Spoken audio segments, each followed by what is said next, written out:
Hey y'all, it's Kim from Kim Dixon Creative. I'm here today for Not Too Shabby with a project using the April, gosh, I had to think about what month it was, the April stamp and die of the month club. I'm using just the stamp this time, and I'm going to do a little bit of watercoloring, very basic watercoloring. So I have a piece of Bristol smooth watercolor cardstock in my Misty, and I'm also going to do a little bit of masking. I'm using my VersaFine Clair Nocturne ink to stamp with because it is watercolor friendly, and I'm using my Misty because I stamp better that way, and B because even though this is Bristol smooth, it still has a little bit of texture, so I want to be able to stamp it a couple of times to make sure that the image comes out really clearly.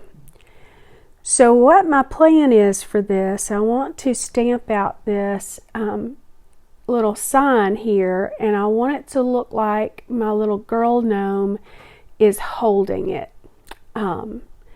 And so I'm going to use a little piece of, that's a little scrap of masking paper that I have there. And so I'm just going to stamp that sign onto that masking paper. It doesn't have to be perfect. I just have to be able to see what I'm doing. And I'm going to get that stamped out on that, and then I'll just fussy cut that.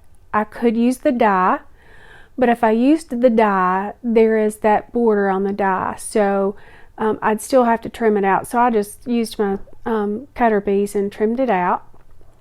And now I'm going to carefully place that mask onto the sign.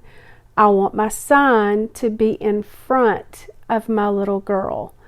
And there's not a whole lot of places that it crosses over, but there's a couple, and so I want to make sure that everything is where I want it. So I'm going to get my little girl placed down there. And while I'm doing that, I want to tell you a little more about the stamp of the month and the stamp and die of the month for Not Too Shabby. These are still available at the time of the recording in the shop. You can either buy the stamp and die set for $32.99, or the just the stamp was $15.99. However, if you subscribe to the stamp and die set of the month or the stamp of the month club, you'll get a discount. It won't cost you quite as much, and you'll be guaranteed to get these stamps every month.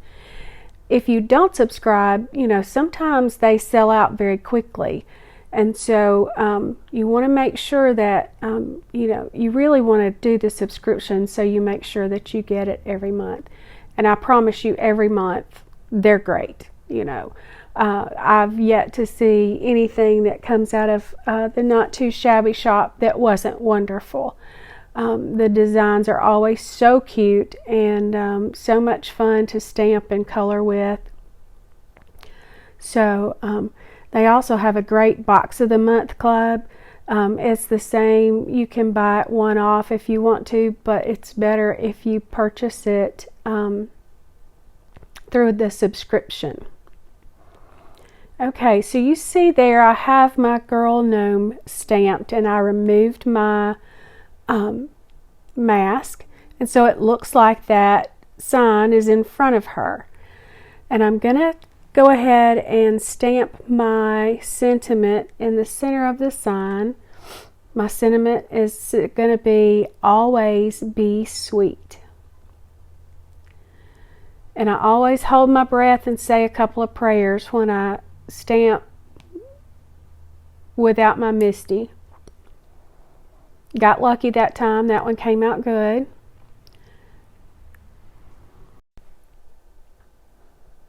And I also stamped it with the VersaFine Clair Nocturne ink. So I have some Arteza water brush markers. I think they're called Arteza real brush markers.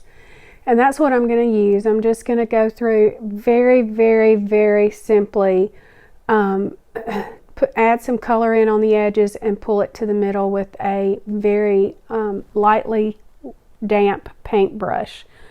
It's a tiny little paintbrush. I don't remember what number it is. It's nothing. I probably some I bought at Walmart or something like that. So this is kind of I've dabbled with this a couple of times, but not a whole lot. So I'm not really great at it, but there's only one way to get better, and that's to just keep doing it. And that's my goal here, is just to try to get a little better.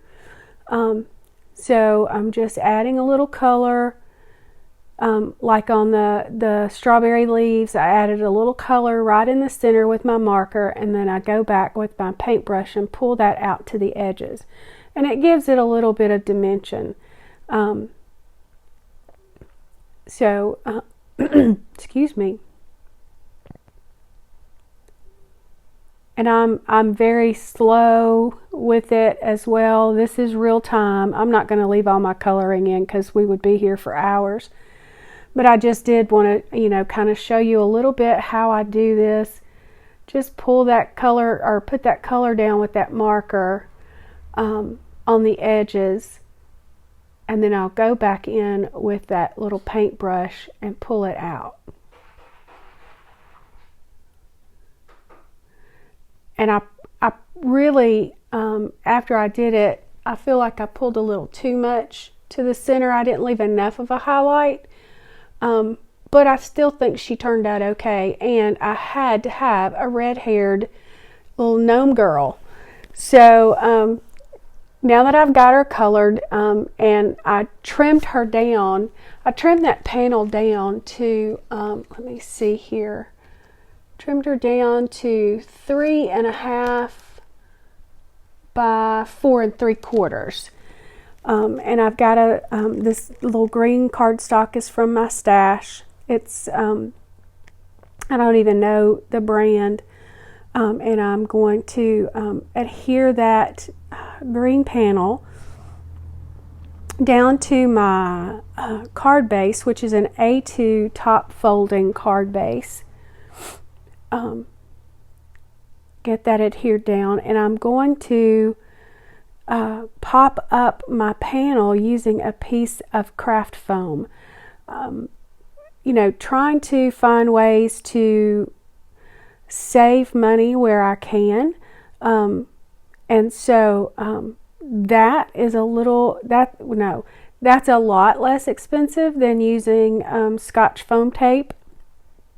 And so of course, me getting this thing straight is an ordeal, but it gives it just a little bit of dimension, not a lot, and it's solid behind that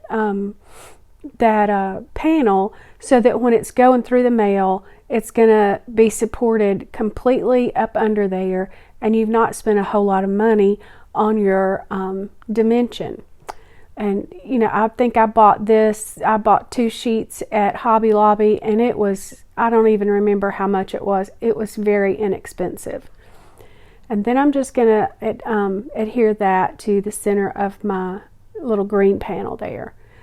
And even though I wanted this to be very, very clean and simple, I think it needed a little something. So I pull out some little flat back sequins that I had. They're kind of a silver color, and I just want to play with their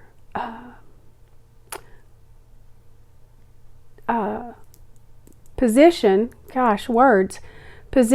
on my card front, and I think I want them coming. I started in that corner, and it just wasn't what I wanted it to be. So I'm going to have them coming from the top right down and kind of trail to the bottom left, and I'm going to do 5 of these little sequins.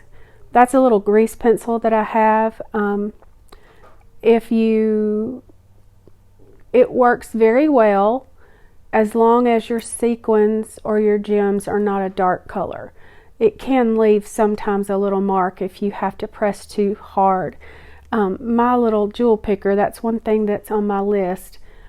I've worn it out, and so I need to get another one. But I just keep kind of playing with the placement of those sequins. And finally get it like I want it. Then I'll use my little Barely art glue and get those glued down like I want them.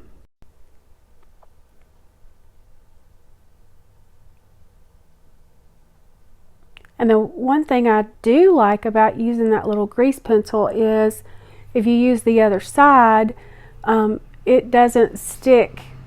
You know, like with the little Marvy jewel picker, it's sticky on both ends, but you can even use the flat end to kind of hold down that, hold down your little sequin that you've glued down there.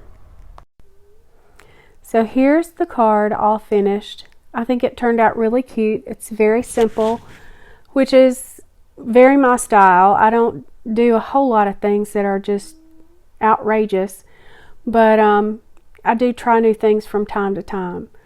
I really hope that you enjoyed the video today, and I hope that what I did inspired you. If you've got some water brush markers somewhere that are collecting dust like mine were, pull them out and play with them. It's, you know, it's just paper. So give it a try. But until next time, happy crafting. Bye, y'all.